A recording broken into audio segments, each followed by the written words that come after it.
Hello guys, how's it going? My name is Dal. Patch 9.2 should be hitting PTR sometime soon. There's going to be a lot of things for us to test, from the new zone to the new raid, as well as the tier sets and the bonuses they come with for every single class. The return of tier sets is one of the most exciting things for me about patch 9.2, because tier sets adjust and change the gameplay for our classes from one raid tier into the next. I love how tier sets can sometimes change the way our classes play and even influence players to play talents you normally wouldn't ever, but because of the tier sets, you now have a playstyle that complements underused talents. It's worth mentioning that these are tier sets on paper. They haven't been tested at all, and they're definitely going to go through a lot of changes and adjustments as we hit PTR. So keep that in mind when we discuss the potential of these tier sets, because we don't really know how they'll function or what the final product will look like, but taking a look at them as they are, which one of them have the most potential? But right before that, most of you guys watching these videos are not subscribed, and the more I ask you, the more of you do. So if you're watching these videos anyway, subscribe, as well as hit the bell, especially if you're interested in future 9.2 and beyond updates, and maybe even changes to how tier sets evolve on PTR. I broke up these tier sets into two categories. The first one is going to be the great category. This is the one where these sets are pretty good. They sound insane on paper, and they complement an already existing playstyle for some of these specs. Starting off with the Death Knight, the Unholy build for Shadowlands has gotten its mastery change where you can actually buff the damage of your pets the more mastery you have. This opened up a flurry of possibilities for Unholy Death Knights in terms of how they build their character, as their pets can now grow in strength, and sometimes they overgrow the damage of the Death Knight. So if you are one to play a one-man army, the army for the Unholy Death Knight can actually do more damage than the Death Knight himself. This Necromancer-esque playstyle is getting some awesome tier set bonuses. The current 2 set bonuses: Harvest Time. Every 5 Cloven Shadows or Scourge strikes, you cast Soul Reaper on your target. Soul Reaper will also grant your main summoned ghoul 20% attack speed for 10 seconds. You already have talents and legendaries that buff the output of your ghoul, so combined together with 20% attack speed, that's a lot of different combos for the ghoul. That's already a good portion of your damage. Then account for the 4-piece whenever Soul Reaper's secondary effect, which is an execute. When Soul Reaper expires on a target that's below 35% health, you will summon an army of the dead ghoul. This leads us to wonder if the Soul Reaper procced by the 2-piece set bonus, if that overwrites the normal talented Soul Reaper. Like, can you have 2 Soul Reapers on the boss? And if you can have 2 Soul Reapers, that's a lot of ghouls you're going to summon as the boss draws closer to death. But also the execute damage you're going to bring to a raid team is going to be substantially higher. Another set bonus that looks really strong is the Guardian Druid, especially for M+ content. The 2-piece Architect's design, casting Bark Skin causes you to berserk for 4 seconds, and the 4-piece, while berserk you radiate cosmic damage to nearby enemies and heal yourself every 1 second.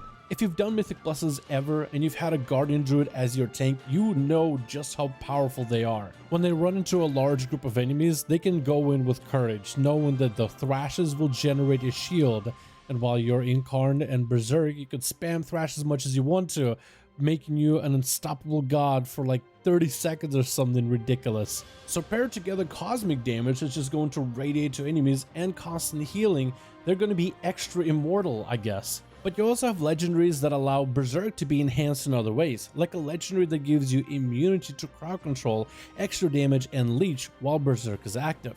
You have conduits and talents that can reduce the cooldown of Bark Skin, and imagine if you could use a legendary with immunity to CC together with a short Bark Skin to immune certain boss mechanics. I don't know if there's any encounters, particularly in the new raid, where tanks will have to deal with crowd control, but that could be seriously game breaking in some ways. The next set I want to talk about is the Holy Paladin 2-piece and 4-piece, Dawn Will Come. With the 2-piece, casting Word of Glory causes the next Light of Dawn to heal for 50% more and cast twice. This cannot occur more than every 30 seconds. With the 4-piece, each target hit by Light Dawn has a 100% chance to reduce the remaining cooldown of Avenging Wrath by 2 seconds. During Avenging Wrath, which is the Paladin's wings, this is where they do 20% more damage, 20% more healing, and they have a higher chance to crit. For Holy Paladins, this damage actually does apply towards their playstyle. As a melee healer in Mythic Pluses, they contribute to quite a huge portion of damage output. So you're talking about reducing the cooldown on the best buff ability available to that class. Honestly, this tier set bonus should speak for itself as long as it doesn't get changed. Then there's the Fire Mage set with Fire Rush, increases duration of combustion by 2 seconds, and 4-piece, while combustion is active, you burn for 2% of your maximum health every 1 second, causing your Fire Blast and Phoenix Flames to recharge 100% faster. So Blizzard thought giving Fire Mages even more damage was a good idea. Not only are you going to do more damage to the mobs that you're scorching in Mythic Pluses or bosses that you're pyroblasting, now you're also doing damage to yourself, and DPS is DPS anyway. The drawback on the damage done to yourself while combustion is active is going to be an interesting one to play with. The Kiss and Curse mechanic is definitely present with this tier set, but I don't think the damage that you're doing to yourself might be enough to make you extra squishy for raid encounters or Mythic Pluses, so I think Fire Mages are not really going to notice much except for the extra procs they're getting during combustion. The Assassination set is super good. One, because I've always wanted for Assassination to be about bleeds for a short amount of time, and I thought with tier sets Blizzard could easily do this, just buff bleeds in some way. The 2 set piece bonus, Grudge Match, Shiv debuff causes you bleeds to gain 25% increased critical strike for 9 seconds. This combines together well with the Immortal Technique 4-piece, Vendetta causes poisons and bleeds on your target to expire 100% faster. Pair this together with the talent of Exsanguination, which increases further how fast your enemy bleeds out. Plus Vendetta, plus Shiv, and together that could be a really big bursty scenario that lets Assassination Rogues play deep into the bleed build. I am afraid to imagine how good Assassination is going to be in the next raid, but already this 2-piece and 4-piece set bonus sets the stage for Assassination to be in the spotlight. Enhancement Shaman, like Assassination, is also an interesting one, as you have a pet build with Feral Spirits. Feral Spirits got buffed in Shadowlands, they do quite a bit of damage and generate Maelstrom. The 2 set allows your spirits attacks to trigger Stormbringer, which resets the cooldown of your Storm Strike, which will generate a lot of Maelstrom, and spending that Maelstrom has a 15% chance for full 5 Maelstrom stacks to summon Feral Spirits for 9 seconds. You have a talent that further synergizes with your wolves, transforming them into elemental wolves, and those elemental properties give your attacks an extra enhanced value for Storm Strikes, for Frosty attacks, for the fire damage. Together with a legendary, as you spend and generate Maelstrom, you get your Feral Spirits back quicker. You're basically looking to become a Beast Mastery Hunter, except you're right up there in the melee, in the fray, with your whole entire wolf pack. Now, these were great tier sets that already would easily synergize into currently active playstyles for all the different specs. But from here on, we'll talk about the tier sets with potential, because in very specific situations and builds, they could create big value. The first one is going to be Survival. I'm a huge fan of the playstyle, but Survival is still not popular, which is why it's part of the potential build. Wildfire Bomb is a basic ability, part of your regular rotation, that just does really good AoE damage. The 2-piece bonus will make it so that your kill commands have a chance to make it where your Wildfire Bomb doesn't incur cooldown when you toss one, so that's even more bombs to toss into a huge pack of enemies. And the 4-piece buffs the damage of those bombs further, even higher if you do get those resets from the 2-piece. Together with legendaries that sync up with Wildfire Bomb, one adds more damage, the other has a chance to give you resets on Wildfire Bombs. You're looking at a very potentially strong combination.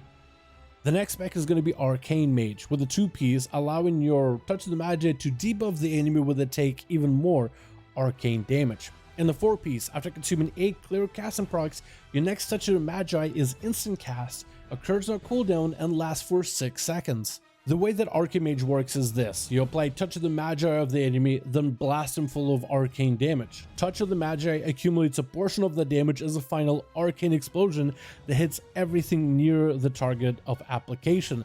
It's quite a bit of single target burst that lets the mage focus on one target and then have splash AoE to anybody around them. If this tier set comes out as is and doesn't receive any changes, Arcane Mages already play a playstyle with a stack a bunch of overlapping buffs to do extra arcane damage. So for bosses, this is going to be some really strong burst single target, and imagine how well that's going to translate into PvP encounters. The Moonwalker set is interesting. The 2 set just amps the damage of Fist of Fury. There's even a conduit that amps the damage of Fist of Fury, so I could see both of those being played together. But the 4-piece is the one that gets me excited. After 10 offensive abilities, your next 3 offensive abilities deal additional 22% damage. Off the bat, I think this could complicate the playstyle for monks, because now you have to play around the 4-piece to make sure that you land on 10 abilities followed up by your 3 hardest abilities. But I'm someone who's a bit of a glutton for punishment, so this playstyle gets me really excited. I think it'll be really fun, especially with how Monk's Mastery is, where you can't repeat abilities. This is just an extra mini game for you to play. But also, I think the damage output for this could be insanely good, particularly for single target. Landing a full Fist of Fury, Rising Sun Kick, Whirling Dragon Punch with a Zuen, while you have Storm, Earth, and Fire splitting the damage could be really good. Destruction Warlock's tier set gets me excited. I have no idea if this thing is going to be good, but I think there's potential. 2-piece set bonus, Herald of Chaos. Cast in Rain of Fire or Chaos Bolt has a 20% chance to make the next cast of the other free of Soul Shard cost, with a 4-piece Avatar of Destruction. When Rain of Fire or Chaos Bolt is freely cast, you summon Infernal for 8 seconds. This synergizes together with the Conduit, where your Infernal's Immolation Aura can stack in damage on the enemy, and you summon a lot of Infernals that all have separate stacks. Second, you have a talent when you use Soul Shards while your Infernal is out, it has a chance to call in more Infernals. So you get Infernals for your Infernals that are spawning even more Infernals, literally making it rain green upon your foes to create this overwhelming damage, which I think could be good. We'll just have to see what the numbers are once there's some testing. And finally, we have the Fury Warrior Frenzied Destruction build, where Raging Blow does 15% more damage, gains an additional charge, and 20% chance upon use to gain Recklessness for 8 seconds. Already, Fury Warriors have a couple legendaries that synergize with Recklessness, like Tormented Kings. Every time you proc Wreck, you have a chance to gain Blade Storm or even Avatar for a short moment. Or a talent of Reckless Abandon, where Recklessness, which is procced by Raging Blow, generates 50 Rage and greatly empowers Bloodthirst and Raging Blow. Your Bloodthirst becomes Bloodbath, which does more damage, has a shorter cooldown, and generates Rage. Your Raging Blow becomes Crushing Blow, which also deals more damage for both weapons, but also gives the Fury Warrior a short charge to the enemy, which is especially good when chasing after targets in PvP. While we could talk about the possibilities of, is this tier set bonus good for PvE content, I think it'll be really good for PvP. That's a lot of chances for resources with Reckless Abandon. That's a lot of crushing damage with Crushing Blow that gives the Fury Warrior mobility to keep charging and chasing after the enemy. You could possibly get yourself in a cycle of never-ending rage, where you Rage and Blow the enemy, activating Recklessness, which activates Reckless Abandon. You're full of rage into a full rampage. Now you're empowered with Mastery and Recklessness. Then you go for the Crushing Blow, which is the Rage and Blow replaced, to charge over to the enemy, proc and Raging Blow and Recklessness again, which gives you even more rage, and it's just a loop of back to back to back. While this is a ton of RNG to rely off of, I myself play an Outlaw Rogue, so I embrace the RNG with open arms, and I think in the most perfect situations, this could be the deadliest combination we've ever seen. Thank you guys so much for checking out this video. Let me know your thoughts in the comments below. Is there a tier set that you think should have been on this list? Something that's a guarantee to be good if it comes out as is, or something that has potential in very specific situations? Let me know that in the comments below. If you guys enjoyed this video or found it interesting/informative, give it a thumbs up. I would very much appreciate it. And you guys should definitely join our community over on the Discord. The channel Discord is in the description of every single video. That's probably the best place to reach out to me.